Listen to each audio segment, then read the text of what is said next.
one of the things we do all the time is talk about bars and weights. So I figured I'd try to quantify that some. Get some bars out and start weighing them. And, I've got a few. This is an old Oregon bar. This is a total bar. And of course, this is one of those low-cost Forester bars. Some more. I'm going to take a couple off the saws too. And I brought this little digital scale out,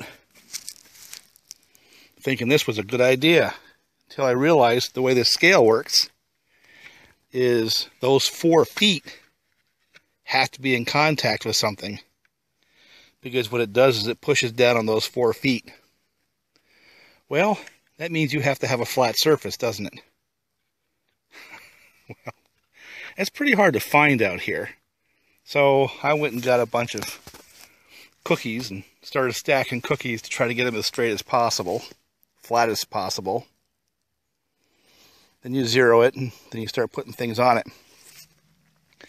So I will, in fact, weigh the bars with this scale. But the one thing I can almost guarantee, that instead of thinking of these as absolute weights that are accurate, you're going to have to think of this as relative weights, because I don't believe with the surface that I have, I'm going to be able to get an accurate weight. But truth be known, the relative weight is just as important, so I decided to continue and forge ahead in this short endeavor. It's a beautiful day out. Mid-70s, sunny. Perfect day for this kind of work. And I have to pick up where I left off and run the splitter for a while. But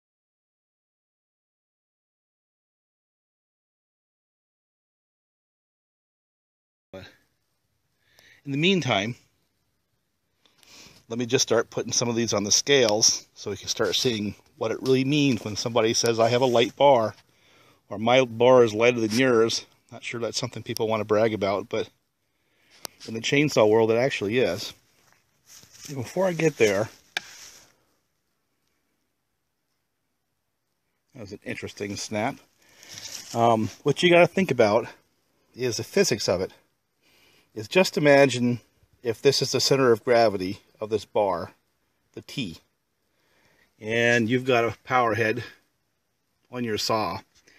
Pick it up, and the handle is where you sort of have a balance point or rotation point. This bar is like having a weight at a certain distance from the tail to the center of gravity, pulling down. And the lighter the bar, the easier it is to maneuver the saw. Now, when you're thinking about decimal points in terms of weight differences, it probably doesn't matter much. But when you start talking a few ounces, it actually does. It actually makes a difference in how the saw feels. It's something you can actually perceive. So in that spirit, let me start with a couple of 20-inch bars. We'll go from what I think will be heaviest on this Forester. First, let me zero out my scale. See if you can see that. There you go, that's a better view. Let me move this over just a little bit. You can see just by where you move it, you get a little bit of a difference. That's why I'm saying, please don't take this as literal numbers. This is relative numbers. So with the Forester, for a reference point, it's a low-cost bar. They wear pretty good. There's a lot of people using them. 2 pounds, 13.4 ounces. Okay, let's go to the next one. This is an old Oregon from days gone by. And as you can see, it's a little bit lighter. 2 pounds, 9.7 instead of 13.4 ounces. So that's actually a fairly significant change. This bar is going to feel lighter than the Forester. And here's a total bar, and that one's 2 pounds, 10.1 ounces. So it sort of splits the difference between the Oregon bar and the Forester bar in terms of weight. So when you look at these 3 bars,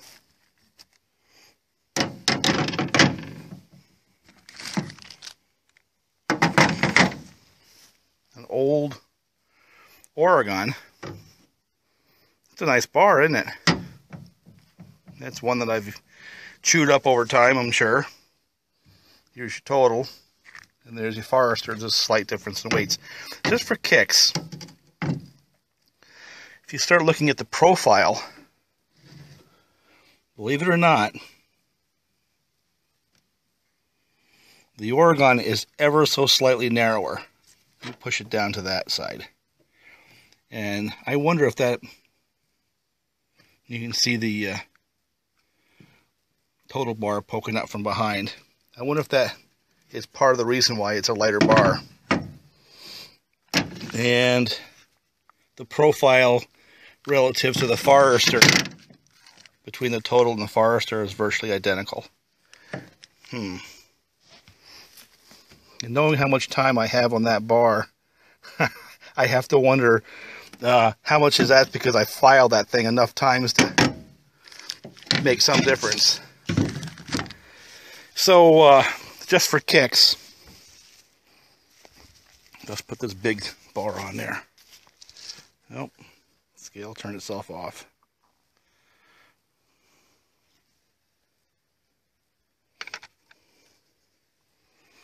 Now, look at that.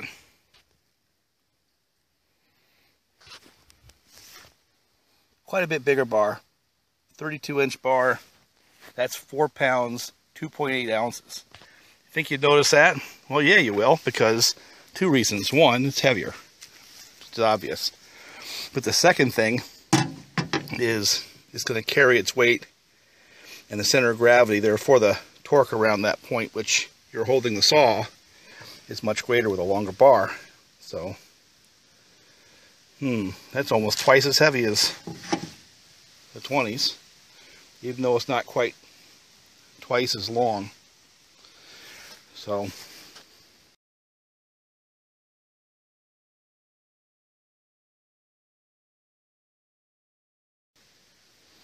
how about a couple 24-inch bars? Let's see what that looks like in terms of weight differences.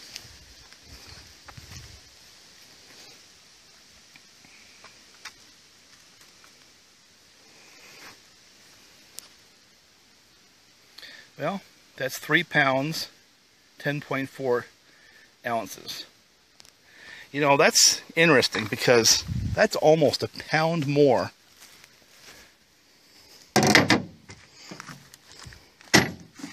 than these 20s.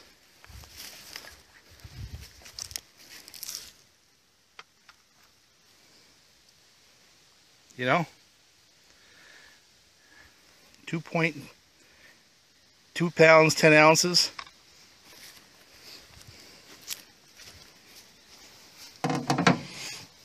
And that was with a 20-inch total.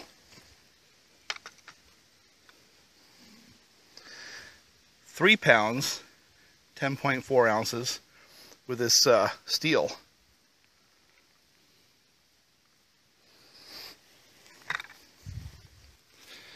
Anyone expect a 24-inch bar to be a whole pound more?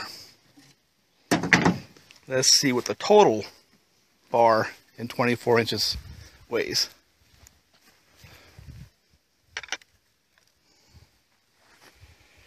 A little bit less. 3 pounds, 2.3 ounces. That, my friends, is a noticeable difference, by the way.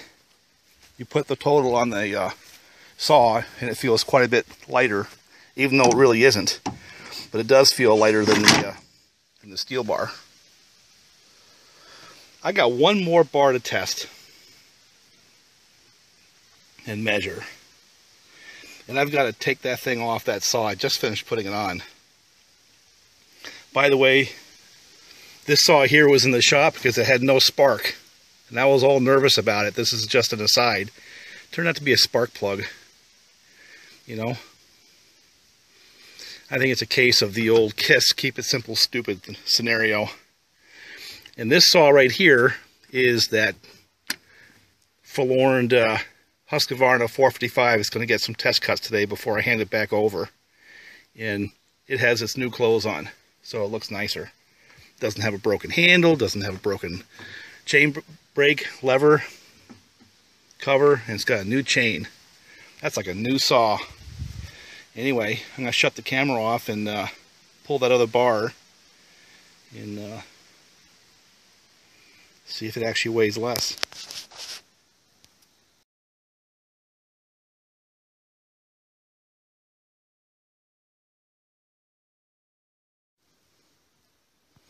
Boy, I hate to take it off. It looks pretty right where it is. But, you know, in the spirit of science, we have to do that. We just have to take it apart. But here it is. I can tell you, before you see that number clearly, that thing feels a lot different than the standard bar. And you know something? Guess what?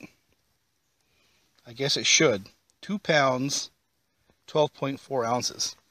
This bar right here, this Sugihara bar, is not a whole lot heavier than the darn 20-inch bars. Let's go through this again. Sugihara, 2 pounds, 12.4 ounces. Total bar, 3 pounds, 2.4 ounces. Now remember, 16 ounces a pound, so you can do the math. Stihl bar.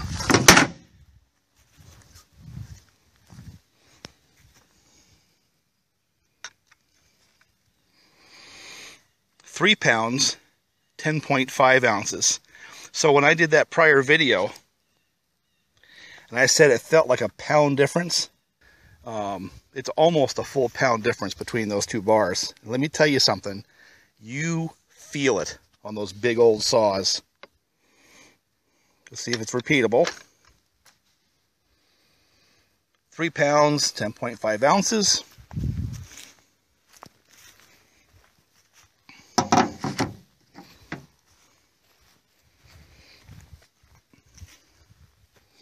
How about a 20-inch total?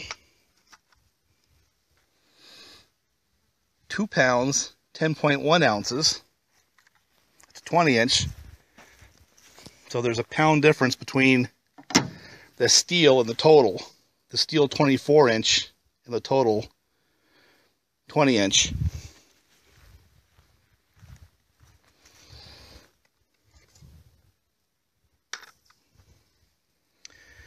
Three pounds, 2 ounces.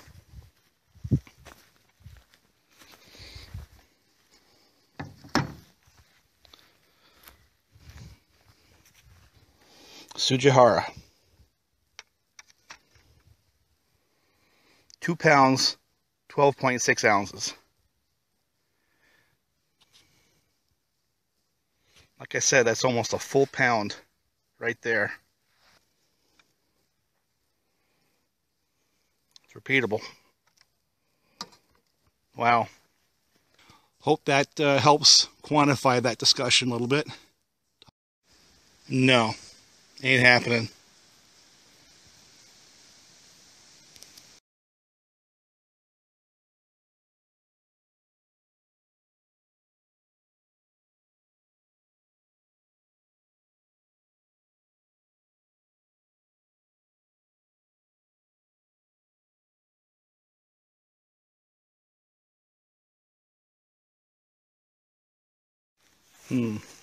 This, my friends, is a saw that, if you've watched my series, you've seen in the past. It just came back to me after a stint with a guy who buys logs, and it got a fair amount of use from what I understand. Taking limbs off and just doing odds and ends work. And it came back to me broken. which is not a bad thing. That's the whole intent. And you're going to think, oh my God, it's probably that Huztl top end that had those cockeyed transfer ports. But no, it's a choke. For some reason, it won't stay back. So I got to figure out what's going on with that, and then see if that thing still runs after what, a year and a half. You know, this saw's got some time on it, so I think it's proven reliable. And to those people who question and doubt the 1194 style gaskets, this one here actually was built with a Permatex, I believe, and there's absolutely no sign of leakage down there. We'll fire it up and see, but yeah. I would argue that a good high-tech sealer might actually have a better chance of surviving this kind of use than even a paper gasket that's put on with a little bit of grease, you know, a little bit of oil. Come on, you know, that stuff bonds right to the cylinder. It stretches 50, 100 thousandths when you pull the cylinder off. There's just no way that there's enough compression to pump those screws enough to break that seal. That's just not happening. That's a bogus argument. So yeah, this is Fugly. Fugly is still Fugly. Now I gotta figure out why the choke won't stay on. Controls issue. Well, I'm not sure if it's related, but the anti-vibe was loose right there. That screw that goes into the anti-vibe spring was loose. And now, maybe it's because of the way it's related to the throttle rod, it seems to work. Pull it out, latches. Before it wasn't getting that far. Snap the throttle and it unlatches. Now, other than that, the only other issue I see is the fuel line is leaking a little bit coming up out of the fuel tank, so I need to put a fuel line on it. But other than that, it's had a year's worth of, well, quite a bit of time. I'm going to see if I can get it to fire up, and then I'll use it. I have some work to do around here. Maybe I'll set the camera down.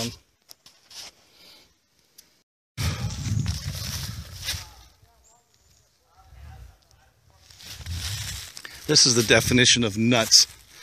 Taking that truck up that hill and coming off with a load of logs.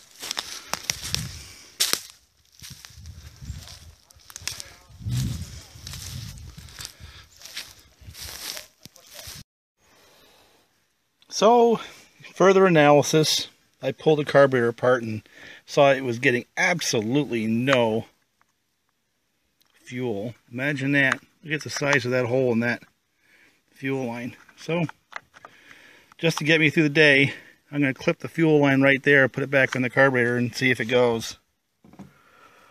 And this is Fugly, and I wonder if because the vibration, the anti-vibe was loose, it just rattled itself through that that fuel line. So anyway, it's also why it was leaking gas.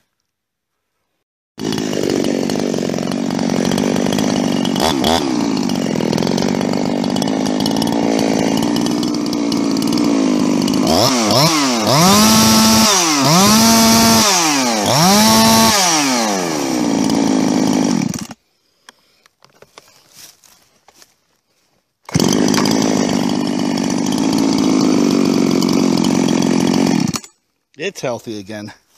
Wish I had a stand for this damn thing. Maybe I'll set it up in a log pile. Just so you can hear Fugly run.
works.